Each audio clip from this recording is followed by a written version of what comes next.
el Tratado de Lisboa no es un tratado normal, es un tratado enormemente importante. Es decir, el Tratado de Niza, el Tratado de Ámsterdam no provocaba ni confusión ni desvío. ¿Por qué? Bueno, pues porque se insertaban pues, en una modificación de aspectos parciales de los tratados. El Tratado de Lisboa es un cambio muy profundo.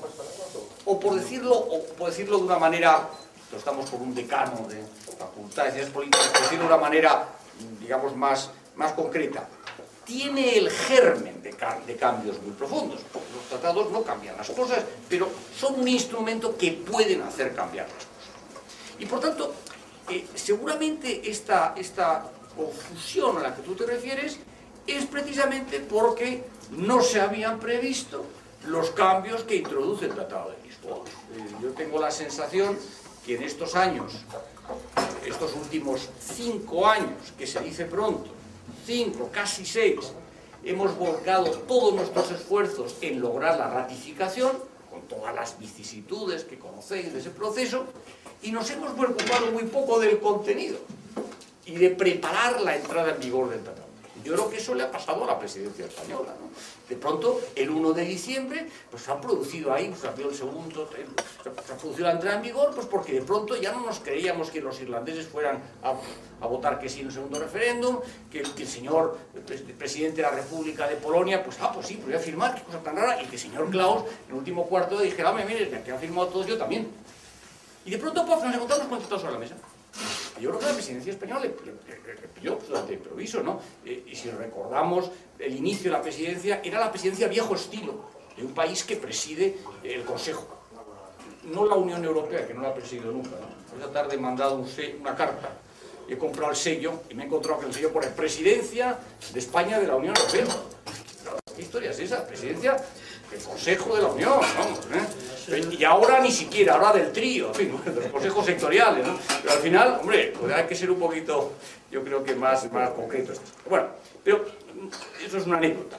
Sí quiero decir, me parece que es una anécdota significativa de la falta de preparación, ¿no? Pero, ¿y aquí qué ha pasado de pronto? Bueno, pues que de pronto la presidencia rotatoria ya no es una presidencia tradicional, sino que ahora es un trío presidencial, y me alegra ver a mi buen amigo el embajador de Bélgica, porque Bélgica y Hungría forman parte de ese trío en el que está España. ¿Pero qué presiden? Los consejos sectoriales. Y hay un presidente del Consejo Europeo que además ha empezado mandando. Bueno, ha empezado mandando, y yo creo que mandando bien. Yo por estar con vosotros me he perdido su intervención hoy en el Parlamento Europeo, pero quiero deciros que hoy ha venido a dar cuenta al Parlamento Europeo del Consejo que se celebró justo antes de Semana Santa. Bueno, eso está muy bien, y tiene ideas, y ha cambiado los estilos, pues ya en lugar de esas conclusiones de los consejos europeos de 120 páginas, que era imposible que lo hubieran debatido los jefes de Estado y Gobierno, puesto que se reunían día y medio, 120, eso estaba cocinado por otros, ¿no? No, ahora él hace... Yo voy a hablar de un momento, lo voy a ver. Entonces, ahora lo que tienes es 2 páginas donde dice, bueno, yo creo que los acuerdos sobre estos temas que hemos tomado y tal, el orden del día ya no es una cosa... ¿Y qué se había convertido el Consejo Europeo? En la instancia en la que se resolvían los temas que los ministros no resolvían. Este es un lío, tal, es un follón, que lo resuelve el primer ministro. Eso no es el Consejo Europeo. El Consejo Europeo tiene una función de dirección, de sacar, digamos, de dirigir de proyectos, de impulsar, pero no de tomar decisiones políticas concretas. Los consejos sectoriales tienen que hacer eso, y el Consejo de Asuntos Generales. Por tanto, eso es una novedad que a mi juicio tiene un germen muy valioso. Le dimos muchas vueltas, si queréis luego hablamos de ese tema, en la convención, cuando sustituimos las rotatorias por la presidencia del Consejo Europeo, la permanente. Pero a mí me parece que los primeros pasos van en la buena dirección. ¿Y a dónde nos lleva eso? Nos lleva a un cambio germen, ¿no? Pero a un posible cambio enormemente importante. Porque si los consejos sectoriales ya no tienen esa función de impulsión que tiene el Consejo Europeo, ¿qué van a hacer? Pues van a legislar. ¿Qué es lo que tienen que hacer? Y al final, el esquema que añoraba Pepín Vidal, que era el esquema federal, pues es a lo que a lo mejor vamos. Es a lo que a lo mejor vamos.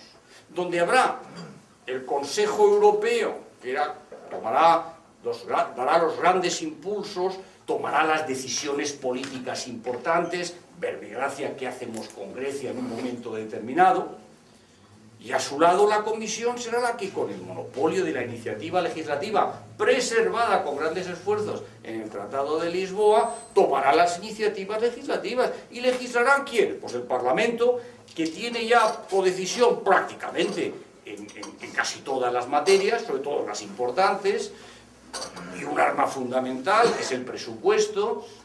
Hasta antes de ayer el Parlamento aprobó el presupuesto, pero en virtud de la distinción entre gastos obligatorios y no obligatorios, en realidad lo que podía cambiar era el 20% del presupuesto de gastos de la Unión. El 20%. Se ha acabado esa historia. Con el Tratado de Lisboa, el 100%. Bueno, es un cambio rotundo, un cambio en profundidad. Y el otro es el de los asuntos, digamos, exteriores, la política exterior de seguridad y defensa. Bueno, tú has hablado de decepción en este tema, ¿no? Bueno, ese es seguramente el campo más difícil. ¿Por qué? Bueno, porque la política exterior, la política de seguridad, siempre ha sido un atributo de las soberanías nacionales. Y porque además siempre ha sido un atributo de los gobiernos. La política exterior es cosa de príncipes y no de pueblos, decía un viejo ágil. Bueno, esa es la realidad. Entonces, ¿qué es lo que ha hecho el Tratado de Lisboa? El Tratado de Lisboa ha hecho nuevamente, un germen de una figura que llamamos el ministro doble sombrero. Eso es un buen ejemplo también de lo que supone el Tratado de Lisboa respecto al Tratado Constitucional. Le llamamos el ministro doble sombrero.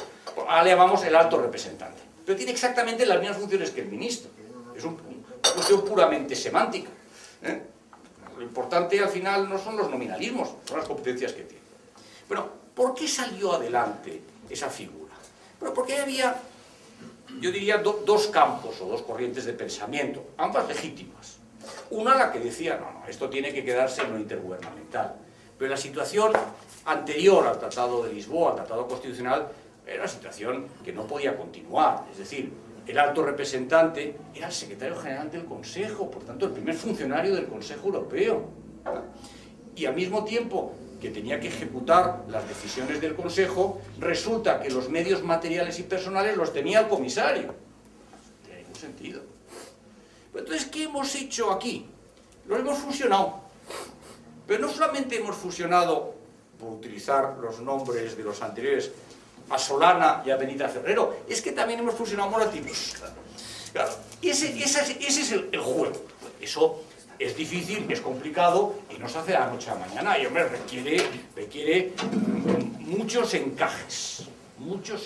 Y esos encajes todavía están en sus primeros balbuceos, entre otras cosas porque todavía no hay ley del servicio exterior, que es la que debe ayudar a la alta representante vicepresidenta de la Comisión. Pero decimos, bueno, pues todavía no hay. Bueno, yo recuerdo que la señora Ashton está en funciones desde el mes de febrero, bueno, y ha presentado ya un proyecto de ley de servicio exterior. Estamos en el mes de abril, pues no está mal. Lo que pasa es que los medios de comunicación estáis muy impacientes. No, queréis que las cosas se resuelvan y esto pues requiere un cierto tiempo para encajar bien las piezas de este rompecabezas, que son unas piezas complicadas de encajar. No es fácil hacer esto, bueno, y no es fácil diseñar ese servicio exterior. Tú dices, la señora Ashton, claro, es decir, cuando tiene que sustituir a tres, bueno, pues evidentemente, como no es el Espíritu Santo, no se puede desdoblar y no puede estar al mismo tiempo en Ucrania y en Córdoba. Bueno, la critican por no estar en ninguno de los dos, o en un tercero. Eso no puede ser. Entonces, hay que pensar cómo hacemos eso, hay que ver, tema delicado, tema muy importante, cómo las competencias comunitarias en materia de comercio, en materia de ayuda al desarrollo, importantísimo, al desarrollo, y en materia de ayuda humanitaria, que son competencias comunitarias, cómo encajan eso en ese doble sombrero que al mismo tiempo va a tener las competencias puras y duras de política exterior y de seguridad y defensa. Eso no es sencillo, eso requiere un tiempo, ¿no? Yo lo que creo es que hay que darle tiempo a la señora Ashton, y creo que yo creo que se ha sido muy cruel con ella, ¿no? Muy cruel con ella, y creo que hay que esperar, creo que hay que dar tiempo a este tema, y creo nuevamente que aquí está el germen, en este Tratado de Lisboa, y en esta figura del alto representante o ministro doble sombrero, está el germen también de un avance muy real de la Unión Europea en un ámbito que hasta ahora ha estado vedado para ello.